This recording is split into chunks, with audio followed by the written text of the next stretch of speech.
And then, I'm sorry, but Marcus embarked upon it. I probably would have liked to hear Marshall react to that, because it was really opening and lay for discussion. Jeanne took over and said, can we say 50-50?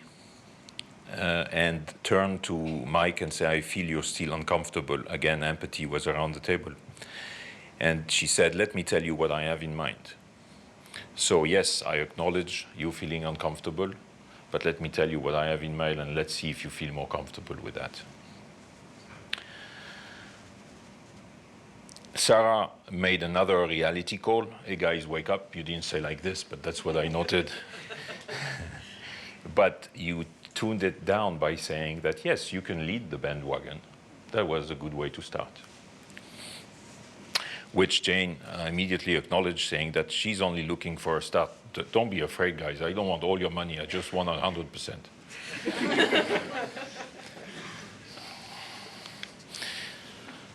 I still have 3 pages.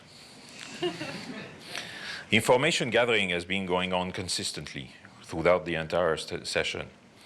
And Marcus made another point by saying that the oil was an unexpected gift.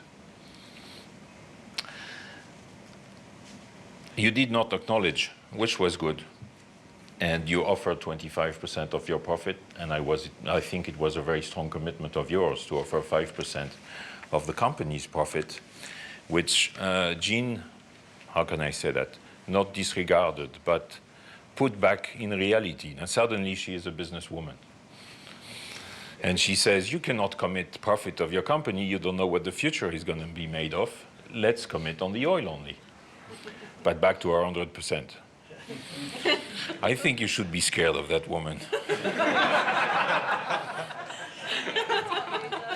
Sarah, you did very well when you said 50-50-50. This is positional. I think in real life it would have flown very well. Unfortunately, she's a negotiation student. She doesn't like the word position. That's my last page. You're lucky. The ending was perfect. I'm happy with what I'm hearing, Professor Schultz, and let the lawyers take care of the Aquafinder. Isn't that a great ending? But Sarah wanted to have the last word, and she put all things back in perspective. Congratulations to you, congratulations to you, congratulations to you. Thank you very much.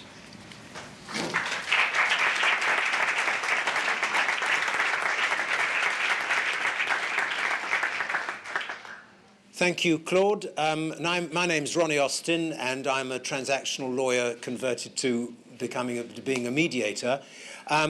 This could have been, in the real world, an extremely tense and emotional meeting, and it could have been driven completely the wrong way by the lawyers.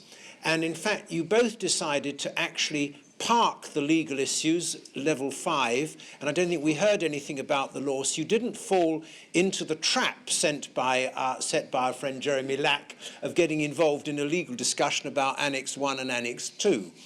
I thought that from the respondent's side, the start was very good. You set the tone very well, and I noted down, reached over well, and you were open, and you really set a good tone for the meeting. And then you, Sarah, started on an agenda by talking about 3 issues. One thing I noted generally throughout the whole of this was the way with which points were consistently picked up, not in an unpleasant way, but in the right sort of being challenged, saying, well, what do you mean by this? How do we get there? And I thought that was very good, the sort of toing and froing, which I thought was very good. Then, let me see, on the yeah, I thought that the presentation on this side of the table was extremely clear. I mean, this was a complicated set of facts, documents, what have you. I mean, it was probably like that, and that was only the abridged version. And this was all very clear, so that helped matters along. When you made the point, as I said already, business issues, no legal issues, There was a time when you said sorry, and I wondered why, because you said sorry at the result of her first visit, but it wasn't actually your responsibility. But that's just to show I was listening to what you were saying. And then then when we got to the point of these are. You mentioned something about interests, and you immediately said, are we talking about issues or interests? And that was a good pickup. And then when they were going through various remarks, you made a very good point by saying, you know, we're not a government, so what do you actually have in mind? And I thought that was good. Again, you then, Sarah, said, I'm sorry to say you all the time, but sorry, Sarah then said, you know, well, how realistic is it? And that was, again, the lawyer trying to bring the client back into check. He was getting all enthusiastic about he did reform Zimbabwe, and there we are. And then again, you acted you added value as a lawyer by saying to the client, well, why don't we accept the expert chosen by Schultz, by Professor Schultz, rather than, like some lawyers would say, well, we can't do that. How do we know what sort of person he's going to choose?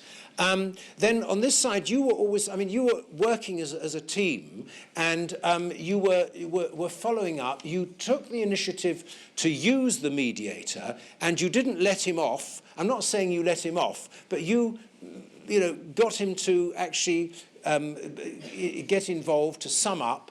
And that was good. Again, from this side of the table, you wanted to make Professor Schultz feel good, and you said, you are the expert.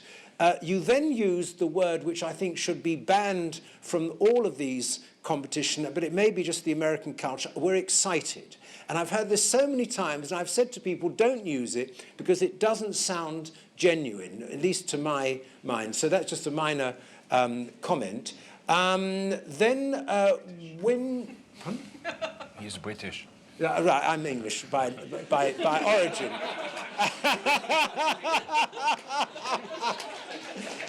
Thank you. Well, at least this is a change from American mediators who try and knock people together and say, well, I can do this because I'm American. It's happening. Anyway, then the... But you didn't today. Then the lawyer, you came in against, Marcus came in and you said, well, this isn't actually Professor Schultz's field. And then you said, well, actually, we want, we've got no interest in getting the oil out, but my lawyer has said I must be pragmatic. So clearly the lawyer was trying to sort of calm down the client.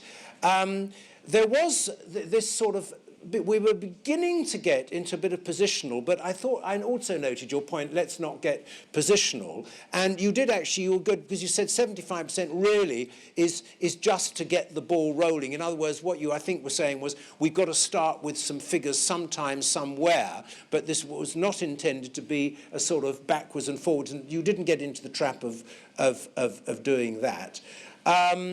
I don't want to be too long because I know that David will have a lot to say. And no, I'm being nice with you, now again, a good business point there when they're talking about 5% of the group profits, which you put up. Now that was a good suggestion. But he immediately came back and saying, well, how do we know whether your company isn't going to be another one of the big banks or something like that? So shouldn't we go for the oil, present value, rather than future value? I thought that was a good point. Then perhaps the last but one, to some extent, you tried to take the lead. This is a statement, not a criticism. But what I found, and it's very good, you didn't interrupt. You didn't fall into the trap of saying, here's somebody who's a Professor Schultz, perhaps more a businessman than an academic, but you didn't interrupt, and that was very good. You didn't fall yourself into the trap. You let them, talk. And I think on that note, I'll now hand over. Thank you very much.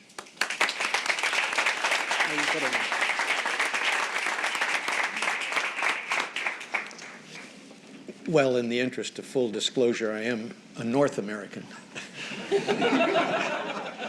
half Canadian, so that may dilute the criticism that was so bitter.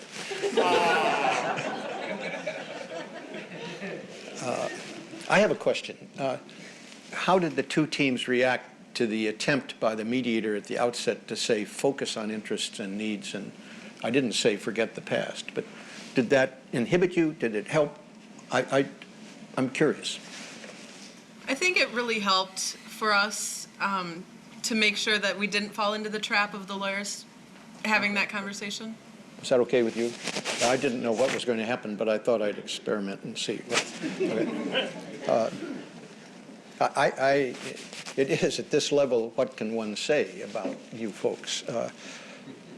You were willing to explore interests and needs and share quite a bit of information about it, I thought, which was quite refreshing. You were both responsive. You listened. There was an apology if I hurt your feelings or you feel uncomfortable or something. You folks were willing to say that. And I think maybe Jeanne said something to that effect at one time, or one of you did. And this is helpful. The pressing of the percentages and your healthy resistance began to trouble me. But I did not want to interrupt your exchanges, but I was on the edge of saying, let's talk about absolute dollars and forget percentages and see after we get a plan in place. And ultimately, you got to the point of agreeing to look at a plan. You asked questions, you sought information, you wanted to preserve your relationship. In every one of these truncated exercises, there is necessary, apparently, ambiguity that's built into, oh, I agree with that, we can do that, and then let's go on to the next point. In real life, don't agree until you see what's on above the dotted line, it seems to. Yes, in principle, yes, we can explore this. Yes, we ought to get into further detail.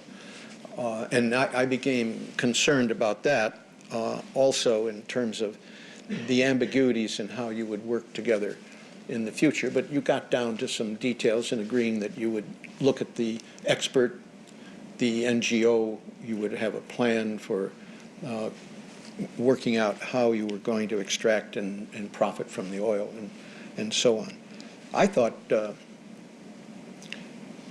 it was useful to hand over the OECD guidelines anytime you can have a written document of this length, short, that will support some proposition you're making with that this is independent authority, that we will commit to this. Now, you had to commit in writing because so far your oral representations have been nothing but frustrating and harmful. But until today, you came up with this, and we'll do it. And I thought that was a great step. You must have reacted well to that, maybe not, but to see here. And also, two of the points, number 2 and the last one, are matters that you want to deal with on this list, which I hadn't seen before, and I thought that was productive. I thank you. I can't tell you what a privilege it is to sit and observe professionals like you do such a good job, and I thank you. Thank you.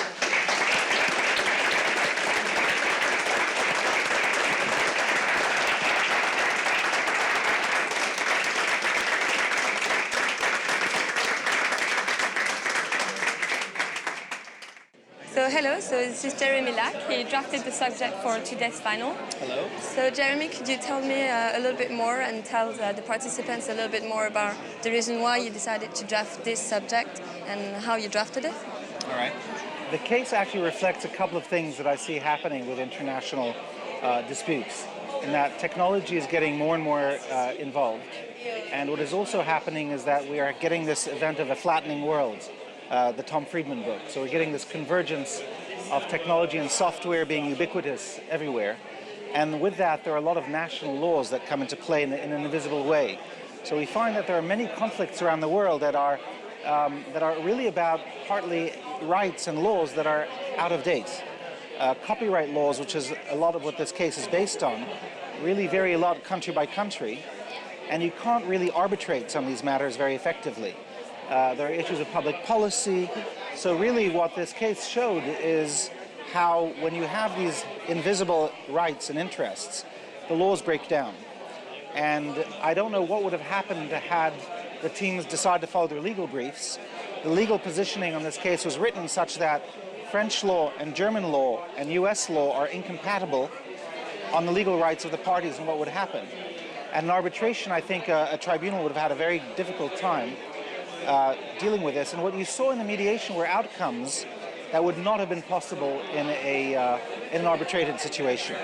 So we had also here not only the intellectual property, the open source code world, but we also had issues coming in of corporate social responsibility and the environment and ecology and trying to look towards the future, things that might be a bit more fanciful, but actually people can engage with it and actually think of completely different things in resolving the conflict that have nothing to do with the dispute. And the teams did a great job with that. I had written very detailed facts for both the lawyers and the individual business parties, expecting them to go down a route where they'd be taking their legal positions. And there was really a lot in this case to discuss from a legal point of view. The astonishing thing for me is that neither of the teams fell into the trap that had been placed for them. The trap was such that over three cases, step by step by step, what was meant to happen is that their lack of trust in one another, the fact that they are not trustworthy in the eyes of one another would mean they would fall back on their legal positions, which really never happened. So that explains in part the length of the case. It explains why I wrote psychological profiles, if you wish, for each of the parties and their lawyers. And I was really trying to push them towards a conflict that would have been an impossible legal conflict, but they're too smart. And they went straight for the interest and they found solutions almost in a 1.5 hour negotiation. So I found they were excellent, the teams, and they still remained fairly close to reality with some, variations, but it was good. Thank you very much, then. Je marche dans tes rues qui me marchent sur les pieds, je bois dans tes cafés, je traîne dans tes métros, tes trottoirs même un peu trop, je rêve dans tes bistrots. Good evening. I am very pleased to welcome you here in this very nice place. I'm sure that you have already been welcome in Paris because most of you have been here for a few days. We are very pleased. I am myself the Secretary General of this organization, of the International Chamber of Commerce. My name is Guy Seban. And I have always taken a great pleasure to be among you for this final session, this final ceremony when the awards are given to the winners. My friends and colleagues, John and Jason, will go more deeply into this mood and this mediation aspect of our work. I just wanted to tell you that this organization, the ICC, has been created in 1919. By the way, we are celebrating this year our 90th anniversary. And 1919, as you know, is just after the end of the First World War.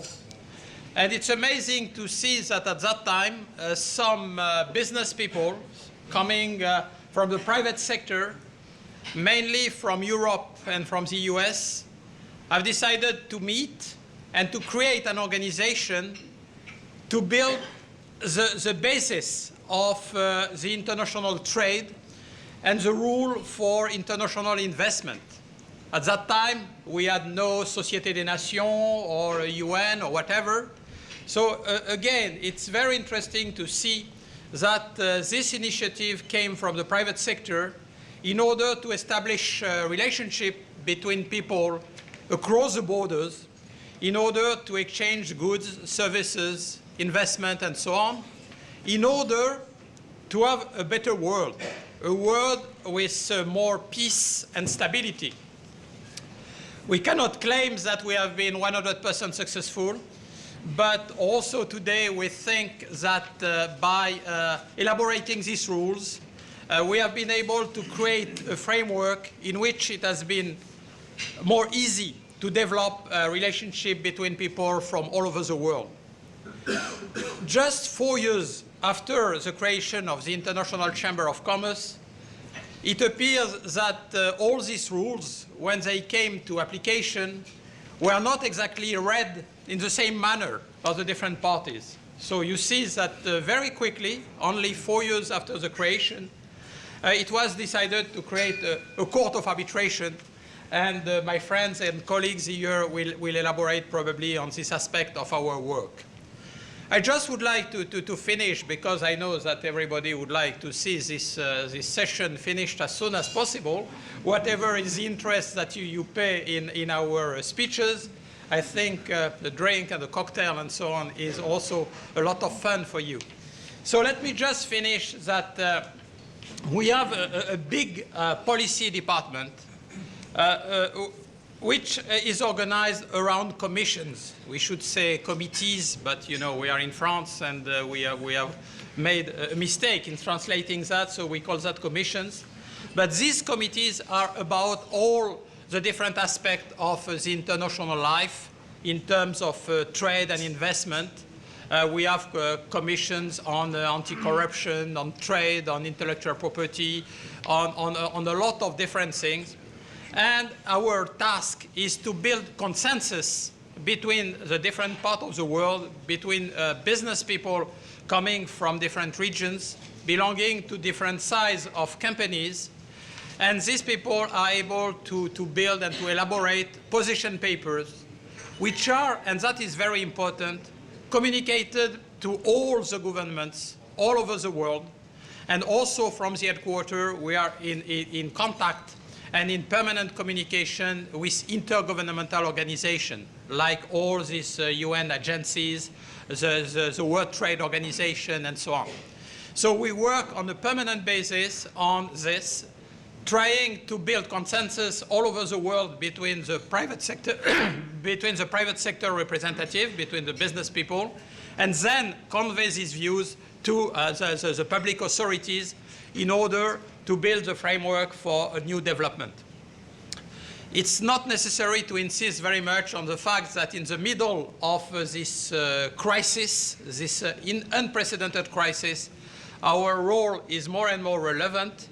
And the only thing that I would say is that our members are putting a lot of expectation on our organization, and we intend to deliver and to help the governments to find the solution of the present crisis and do the best for not having a repetition of similar problems in the future. Thank you very much for your attention. I have promised not to be too long, and I think now I give the floor to John Beachy, Chairman of the Court of Arbitration. I find speeches like this rather difficult because if you follow the Kate Winslet model, it means lots of tears and quite a few thanks. And I'm not very good on tears, fortunately, but there are a few thanks to give.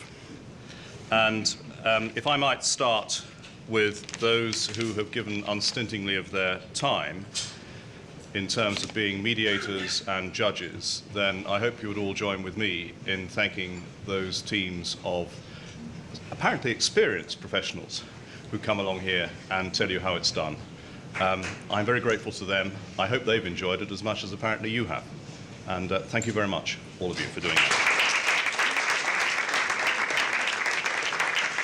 Then, having thanked the mediators and the judges, sometimes one and the same, I gather, it's necessary and a great pleasure, actually, to thank the members of the drafting committee. That's Tracy Allen, Claude Amar, David Plant, Jeremy Lack, and a certain Ronnie Austin. I have to make disclosures all arbitrators have to make in the course of their lives that Ronnie was a colleague of mine for the best part of 30 years. So I'm allowed a degree of disrespect that the rest of you better not try. But in any event, my thanks to him are as warm and sincere as they are to the other members of the drafting committee, and I hope you will join me in thanking them.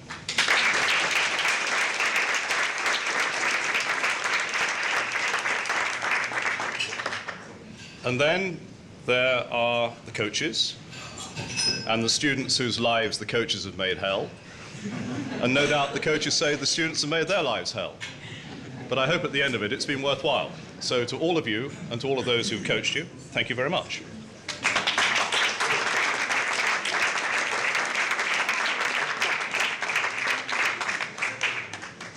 And then I have some sponsors to thank: Fidel International, the Chartered Institute of Arbitrators, and Clifford Chance. So to our sponsors, our very great thanks. We're very happy to make the premises available. We're delighted that you helped us pay for them. Thank you very much indeed.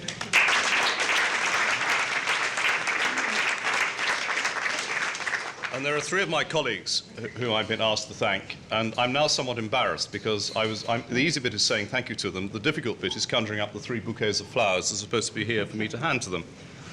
But one way or another, if they don't collect them here, they'll collect them somewhere else. Melanie, Calliope, and Mathilde, thank you very much indeed.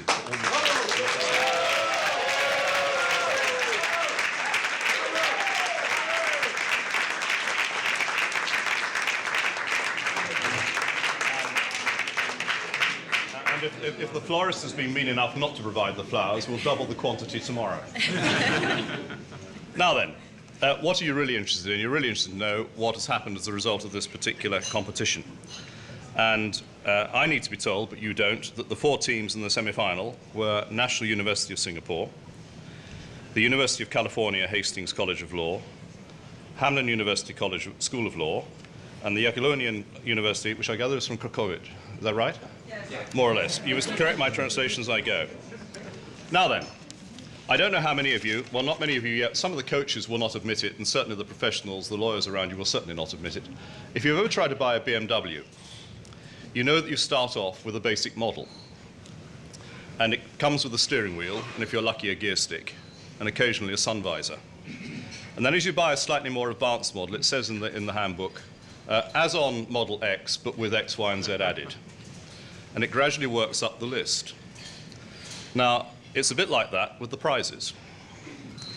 So the third prize contains 2 copies of a book entitled Advocating in a Problem, Solving Process by Mr. Abrahamson, copies of the book Mediation, Principles and Practice by Kimberly Kovac, a 1-year subscription for each student to the Chartered Institute of Arbitrators International Journal of Arbitration, Mediation and Dispute Management, and that prize goes to Jagiellonian University. Yeah!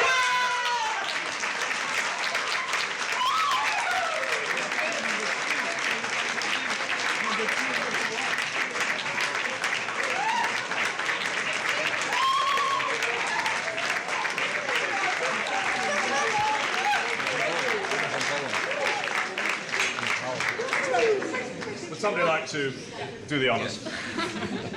Thank you very much. Thank you very much. Congratulations. And we would like to thank all mediators and all judges and all teams. Thank you very much.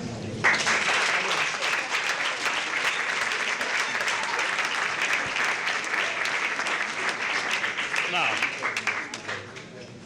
there was a semi-final, and then a final, and in the final we had Hamline University and National University of Singapore. And applying the BMW principle, in addition to that which you've heard about already, there is a special supplement of the ICC International Court of Arbitration Bulletin for each student. There is a 2-month internship with ICC ADR service, and there is 1 2-month internship at Clifford Chance Paris, and there is a trophy. And the collector of that particular prize will be Hamline.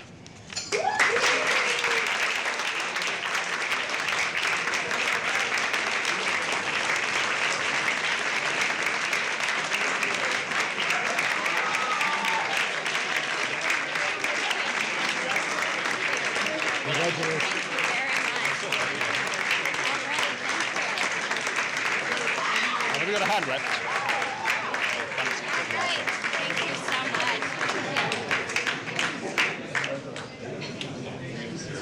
So,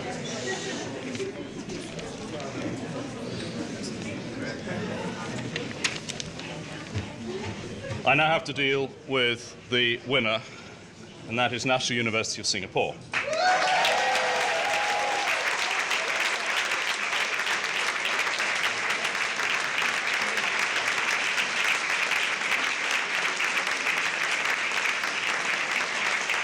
You might not want to come forward until you know what it is you're collecting. Thank you.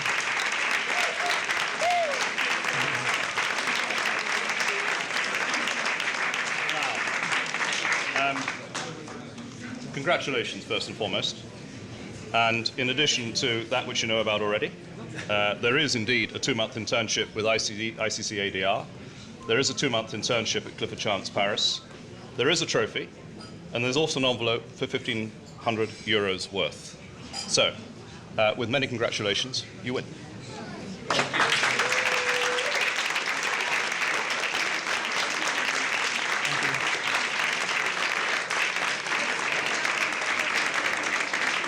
an envelope to come later, so a slightly smaller collection. Thank you. Well done.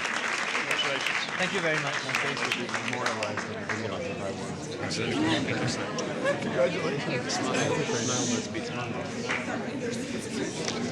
That, I'm happy to say, concludes my part in the proceedings. I have to hand over for a brief word to the Secretary General of the ICC Court, Jason Fry.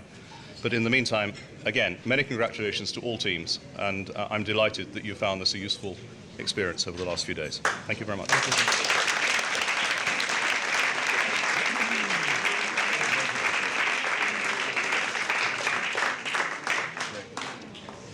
Good afternoon, ladies and gentlemen.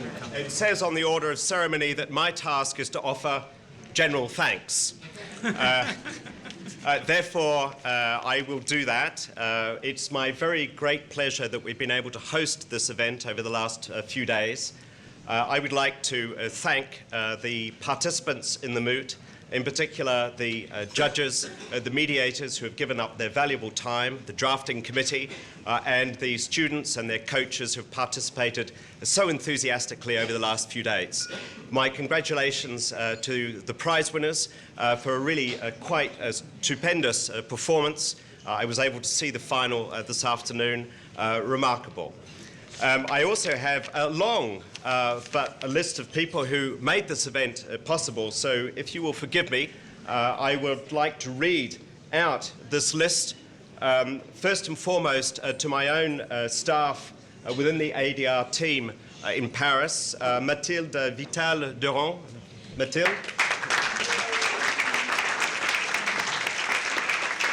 Melanie Mayak, head of ADR services. And of course, a very special congratulations to Calliope Sobra for the effort that she's made.